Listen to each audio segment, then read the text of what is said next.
everybody. We have Farida Raj ma'am with us, who's written the book Struggling Minds. We're very glad to have you here, ma'am. We'll just have Yeah. So, ma'am, firstly, can you just tell me about what got you into writing? What is the main aim of this book? I am a mainstream school teacher, and after my B.Ed, that is teacher training, I took up a job, and I felt after a year or so that I could do a lot more than what I was doing there, because in a typical classroom there is what I learned during my training period is learning by doing, and it is one-to-one. But when you actually end up in a school with a job, it becomes more of a lecture method. You just go, you teach, and you come out. So there is not much interaction. So I was not really very happy with my school teaching. And then one incident happened that made me realize that I need to do something more, something different. I was a very popular teacher, and how do you judge your popularity? So on Teachers' Day, there are so many children standing there with a flower and things like that. And in every class that I taught, there were 3 or 4 children who were not doing as well as the others. But I always felt that they were not my responsibility. Maybe they are pampered, maybe the parents are not bothered, that sort of a thing. So once in one classroom, when I had given dictation, and there were 2 particular boys, and they had done very badly. 3 out of 10 they got right. So I raised my voice and I said, how much do I have to tell you? How many times to do it properly? So that boy stood up. It was in class 3, and he shouted at me and he said, I don't understand what you're teaching. So that was a very defining moment. So then I said, those who are doing well, they will do well anywhere. So these 2-3 children in each class. They should be my responsibility. I should see to it that they do well. So I quit my job as a school teacher there, and then I went ahead and then I did some other courses, degrees. I got in teaching special needs children. So that is from there my journey started. Yeah. So in this book, as per the knowledge that I have by working on this book, you are giving tips and tricks to parents and also teachers about how you can help these students.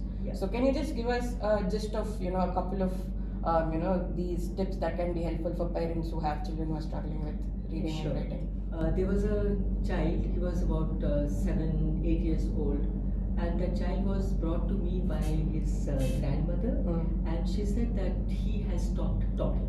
He doesn't talk to anybody except for the grandmother, that too a couple of words only.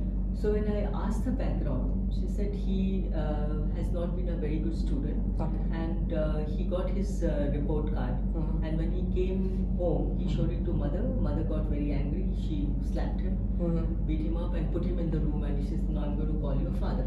So then the father came, and when father came, by then this boy had looked out of the window where all his friends and cousins were playing. So he jumped out of the window and he was playing with them. The father got so angry because mother had already told him. So he picked up the hose pipe and he beat him up in front of all those kids. So that was very emotional, and he couldn't take that humiliation, and that is how he had stopped talking. So when he came to me, I just didn't know what to do because he won't communicate with me. So then I gave him paper and pencil and I said, you write whatever comes to your mind. What he wrote was such an eye-opener, and that example is there. And when I saw it, I said, how can this child ever pass exam unless he is given support, unless others understand him? And that sample, I mean, it was like my most precious possession, because it told me what to do with this child.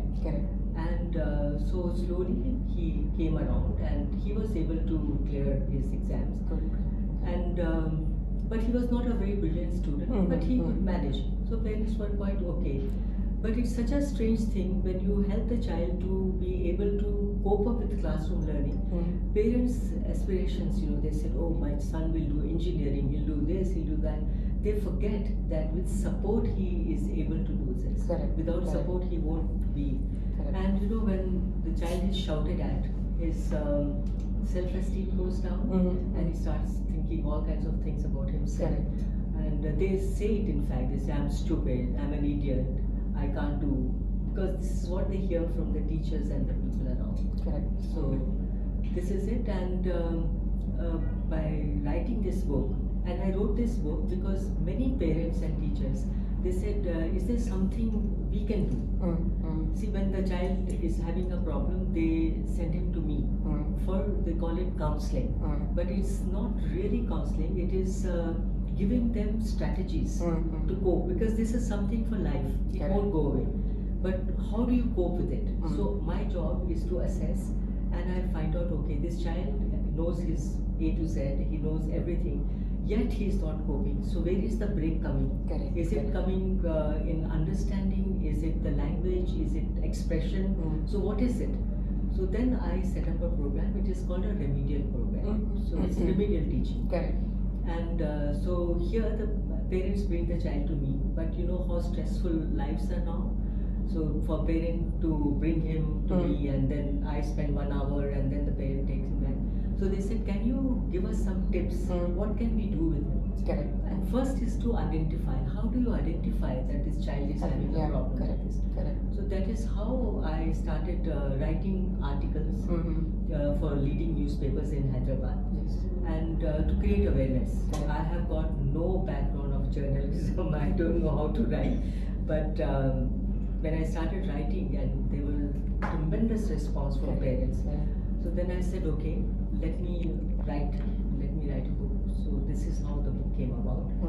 And so I hope that reading this book will help parents and teachers to identify, first is to identify a child that who is having a difficulty. Correct. And then not to write off that child. You find out his strengths. And say weaknesses everybody knows. Correct. So how do you use the strength to overcome the weakness?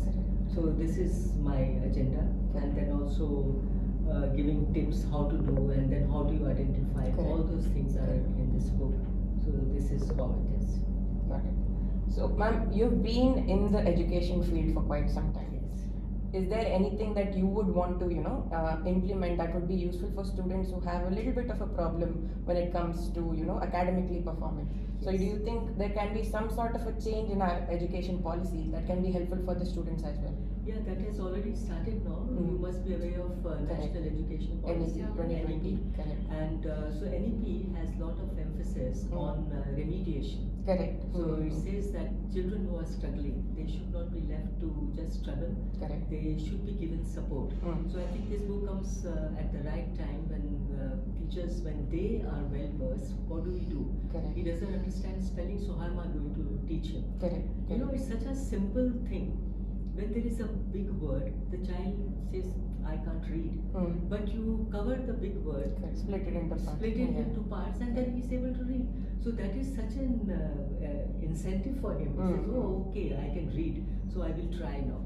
So teachers shouldn't write them off, Yes. should not ridicule them in the classroom. Correct. And they say, okay, fine, you have a difficulty. We don't call it a problem, because problem is to be kind Yeah, of they'll solved. start Yeah. thinking of it in a Yeah, negative exactly. way. So Correct. if it is it's a difficulty, so you will be able to overcome that difficulty. Correct. So the teachers can tell the parents that don't put undue pressure, because the pressure comes from the teachers. Correct. The child is not performing, we don't send it down during the recess time. Correct. He has to sit and read.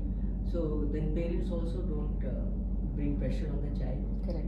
And I hope there are 2 chapters in this book. One deals with self-esteem, and one is creativity. Correct.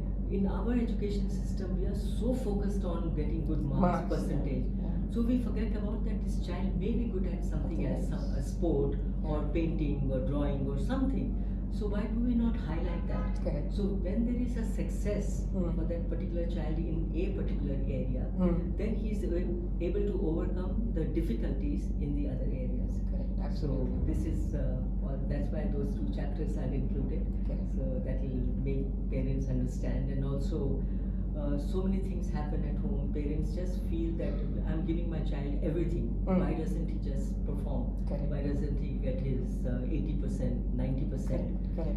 And but they forget what is happening at home. Maybe that the environment is also environment is not good, and there is violence, or there is whatever abusive language being used and all that. So that impacts the child. What's that one or two things you think you can, it's easy to do and should be done as quickly as possible from parents' end, firstly. Secondly, from teachers' end. Something, which should start immediately. Something that should be changed in our system right now. I guess we start with accepting our child. Perfect. Yeah. Very good. So nice. we don't accept. There was this child, very smart boy, but his language was a big problem, spelling especially. The father was a gold medalist and he was working for Wipro. The mother was also a professional. And this child got 3 out of 10. So she first beat him up. When the father came, the father was told, and father got so angry, "You are my son, and how can you not get good marks?" So he also not only beat him up, but he put him in a room where there was no light, knowing that he is petrified of darkness. So he was there, he spent the night there, the poor child. Morning he came out, mother got him dressed. When he was leaving, the father came in and he saw. And he got so angry, he pulled that, you make dosa. Correct. So that ladle or correct. Yeah. And with that hot one, he branded him on the cheek. And I was a counselor with one school. When this child came, we saw that mark on his face. And I reported to the principal, and she said, "I'll pull up the father." And what does the father say? That he's my son, I can do what I like with him. So that acceptance from parents. And the teachers also, when they find that the student is not doing well. So first, the teacher has to think, is there something I can do to help? Instead of immediately reporting to the parent that your son is not doing well, take the TC and go to some other school, that sort of thing. So acceptance. So now coming to the journey of you writing the book. How long did it take for you to write this book? Were there any hurdles that you faced while putting down your thoughts? Anything of that sort? See, because I had been writing on this issue, and I had been going to schools and giving an orientation to the teachers that if you find these symptoms, that please think about it, that this child is having learning difficulties. And the popular name, the word which became very popular was dyslexia. Yeah. So, and I had a lot of difficulties because nobody would give me a chance. I would tell them, I'll come and give me 1 hour. They would, but then came the film, Tare Zameen Par. Then it was a different story. Then I get phone calls and they say, "Ma'am, can I bring my son? My son is dyslexic." So I say, when you exactly. So that stigma attached to a child not doing well was gone, and they would with kind of pride, I would say, because during the lunch parties and coffee parties and all that, parents would say, "Oh, my son is dyslexic," just like Amir Khan's film. So that was the thing. So that is how it was. So I didn't really face much difficulty, and because of my writing for the newspapers and all that. Correct. And then I had written earlier. I had written a book. And then I got it translated into Telugu, Hindi and Marathi. So that dealt with all this. So I was telling your guy Malik that there I used to sit with the team and then work. But here it was all digital. So it took me time to understand how it is going to be. So that is where your support came in. Thank you so much, sir. Just as in, how was your overall experience publishing this book with the right order? Very good, very different, very new experience, and I'm not so tech savvy. So when I remember when you sent the book to me, I said, I can't open it, I don't know what to do.